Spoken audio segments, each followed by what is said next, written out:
r/AskReddit. What's the harsh reality no one accepts?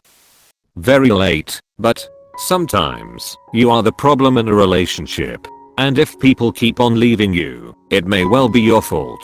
Even if you don't feel like it is. Edit. I'm so glad my first ever award and my highest upvoted comment is about something not totally ridiculous.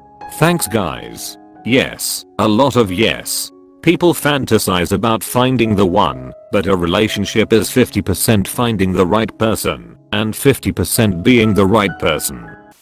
Pandemics last years, not weeks or months. To add on to this, flattening the curve wasn't about reducing the total number of infection cases, it was to slow down the rate and distribute it out over a longer period of time. The current precautions we are taking are to allow hospitals to not be overwhelmed with many cases at once, not to completely prevent us from catching the virus. Some people just can't be saved. You could give them every benefit in the world, and they still could choose to throw it all away, and you can't do anything about it. This is a tough lesson to learn. People have to want to change. Nothing you can do can make people change if they are resistant to it. Hard work doesn't always pay off. Something I learned my first week in the corporate world, and again even up until all the coronavirus layoffs. A non-executive's value to the company is strictly dictated by which side of the balance sheet their compensation falls. Pain is inescapable. Not even acknowledging that pain is inevitable and preparing for it ahead of time can lessen it. You will be taken by surprise, you will be hurt, you will not enjoy it, you will not be able to numb it, and there is nothing you can do except take it on the chin. Edit. I guess I should add, it's true you can prepare yourself to experience certain kinds of pain and lessen its impact, but when I said this, I meant that eventually something was going to come up that you never prepared for and cause pain anyway. Just didn't do a good job of making that clear. Sorry. Oh, and yes, pain can also bring about growth. I don't disagree with that at all. I'm reminded of an iconic quote from Robert Heinlein's Stranger in a Strange Land, and I paraphrase. I have discovered why humans laugh. Not because there is a levity, but because there is a wrongness. Humans laugh because something is wrong. Beauty matters in how people treat people. As an average looking guy with amazingly photogenic kids, I get told a lot that I must have a beautiful wife. My daughter used to get free stuff all the time from shopkeepers etc. Wow, she is so cute. Can I give her a sweet etc. Really opened my eyes. Absolute strangers would offer her small gifts all the time. Mistakes do define you. The little ones don't. But if you make a big mistake, it will alter your life to an extent.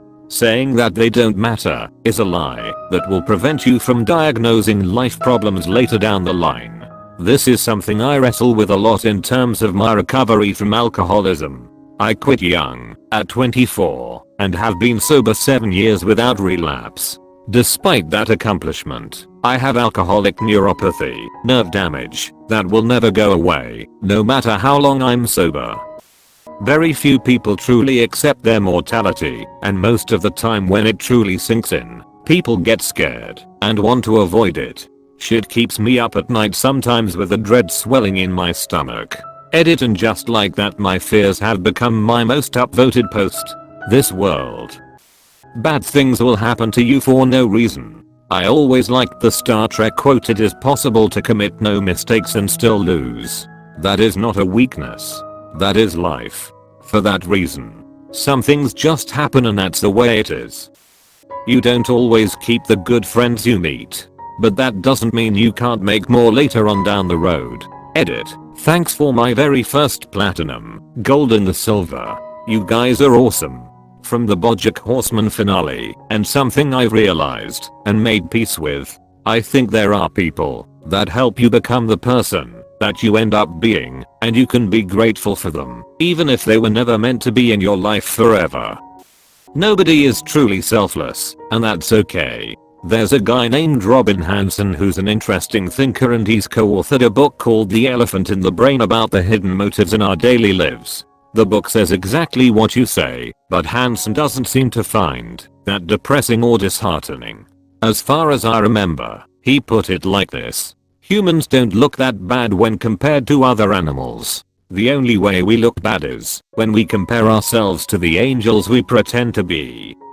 There are no single women in your area willing to meet you. Those bastards lead to me. First impressions are a very fucking big deal. They can be. My partner is on the road a lot for his job. This particular week he was away with one of the big bosses of the company. Everyone in the office knew the big boss was traveling with my partner in the car. My partner got a call from a customer and had to ring the office to finalize the sale all via the car kit. Office guy picks up the phone. "Yeah, what do you want?" in a super uninterested and gruff voice. Needless to say, he left a lasting impression. Seems like it's not that important, but in a workplace that kind of thing stands out. Some people just don't get a happy ending. Some people never find happiness or satisfaction. People tell you that there is light at the end of the tunnel, but for some people there isn't. They never get to see any light, just darkness. Yeah, I once lived with someone like that. She was in her 70s/80s, and I rented a room in her house for a few months. She was truly miserable. She told me about how she grew up in Turkey with an absent father and abusive alcoholic mother. She told me how she escaped her overbearing family by marrying an Indian diplomat. Then how her husband abused her for years. She was missing teeth because of it. Then when her family moved to Canada, how she worked 4 years for her husband and kids with no thanks. By the time I moved in with her, she was all alone, living in low-income housing, yelling at her kids on the phone once a week about how they are terrible children who never visit, and ranting to me about how terrible her life had been, and how many regrets she had. She was an awful person to be around, but it was clear she had lived a life full of suffering. All human beings are capable of being viciously immoral. There's a point where we can be forced or force ourselves to become completely animalistic. We can perpetrate murder and genocide as just one example, and if justified to ourselves correctly, we will feel no remorse. We like to think that the only people capable of such horror are a minority, but the truth is that we are all capable of it given the right circumstances. There is a Star Trek film that deals with this. Nemesis. Basically a clone of one of the virtuous characters shows up hellbent on destroying humanity. The captain pleads with him at one point, saying that the man he is couldn't possibly do the things he is. He is better than that. His blood is better than that. The villain's response: he is what his life has made him. The world goes on after you die. The world went on before you were born. Not everyone is going to like you, no matter how hard you try. Do I need to be liked? Absolutely not. I like to be liked. I enjoy being liked. I have to be liked, but it's not like this compulsive need to be liked, like my need to be praised. You will likely be lost to history. In just a few centuries, nobody will remember or even knew you existed.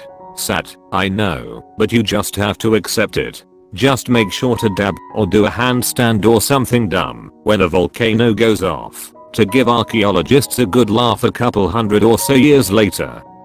I don't know who most of you are, and it'll be like that forever. Therefore there will always be someone who doesn't care about you whatsoever. Most people will be completely forgotten within the next 100 to 200 years. No conscious thought about them, no mention of their name ever again, for eternity. It's kind of freeing to think about that, because it means it really doesn't matter that much what you do. No one is paying that much attention to you, and all the shit you worry so much about is just temporary. People refuse to accept that this is a reality. Lots of time and money is spent cushioning that blow. We live here.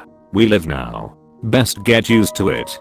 People have resorted to choosing reality. It's more convenient for them. Reddit is an echo chamber, and just because a belief is popular here does not mean it is in real life. Edit. Reminder: you should sort this topic by controversial. This should be on the header across all of Reddit as a reminder. The world doesn't owe you anything. Not if you've suffered all your life, or even if you were the greatest person to live. That I don't care that you broke your elbow. Or fuck, I can't believe you've done this. There is no possible way everyone was kung fu fighting. Nor was there a chance they could kick as fast as lightning. Life goes on. It sounds silly compared to all the heavy stuff in this thread, but I just went through an awful breakup, and I've started to realize that life goes on in a very profound and meaningful way. Nothing stays the same forever. We are always moving forward, even if you desperately want to stay still. That it's okay to be sad sometimes. Marketers and social influencers are selling the idea of being happy all the time so much. People have forgotten that sadness is a part of life too. Also, a not so accepted fact is that delayed gratitude makes you happier. Everybody is seeking instant gratification through Instagram and FB, but the kind of happiness you get by investing in a long-term thing like a good relationship, a great career, a good friend circle, pursuing a hobby is really immeasurable in front of the delight you'd get from 1k FB likes.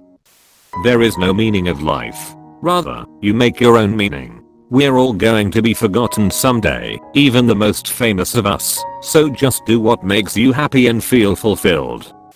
Everybody is born different, treated different, and will live different. There is no equality in society and there will never be. You are not perfect, no matter how much you try. You will make mistakes, and you will learn from them. Not admitting to those mistakes makes you a dick to other people, and they will look down on you. Nothing is fair. Some are born rich. Some are born in poverty. But you can change that throughout your life. It's in your hands. Money buys happiness. It will fix 99% of your problems. It will make you happy, but it will depend on how you use it. Money is power. The rich can do almost anything. The sky's the limit. If you are born rich, you are born in power. You will not be happy once you get that job / house / car / partner / whatever. That kind of pursuit of happiness is a fallacy. There will always be new things to be unhappy about. That isn't to say that you shouldn't try. No, we should all strive to be better. Just don't expect it to be a panacea for your issues. I think about it this way, to live is to struggle, but there are moments in life that you are truly happy, sort of like footholds in a swamp. The point is to reduce the amount of time between coming upon those footholds and try to revel in them as much as possible. It helps you focus and truly enjoy even the little things in life. Don't focus on things to bring you happiness, instead accept the fact that this is how things are going to be and instead try to find happiness in moments and enjoy them before the next shitty thing comes along. You don't have all the answers. I hate seeing people everywhere that think they can do everything, especially people in American politics, who say that only they can do the things they do. Getting out of this hellhole we're digging ourselves into is a team effort, and we can't have one half of our team trying to put the other half behind bars, or even just thinking we can do just as fine or perhaps even better without them. Sometimes you really are utter shit at something, and should try another hobby. Edit, let me rephrase. If you're trying something competitive, i.e., you're in high school and want to try a competitive sport, if you keep struggling, you will have to accept the harsh reality that you should try something else. Perhaps using the word hobby was a bad choice. If you're sucking, but you're having fun on a non-competitive time, that's fine. Hobby was a bad choice of word. Then again, it wouldn't be a harsh reality without it being, well, harsh. Stay safe and have a good day everyone. You will fail, and it really is okay to fail, not make the mark, get fired, have a so cheat on you. Just keep getting back up. Neither failure or success defines you as a person, it's how you react to each that affects your life positively or negatively. The real eye-opener is that you define you. And be good to your kids. Love them just for who they are, and let them know they matter. Not a harsh reality, but a fundamental way to give them the strong core needed to deal with reality, harsh or not. Humans are deeply complex and incredibly vulnerable. No one is inherently evil or infinitely powerful. We all have the capacity to grow and learn in the right circumstances. Holding people accountable for their actions without making assumptions about why they did what they did is the only effective way to respond to harmful behavior. For example, no human is a monster. To believe so prevents forward movement, healing, and change.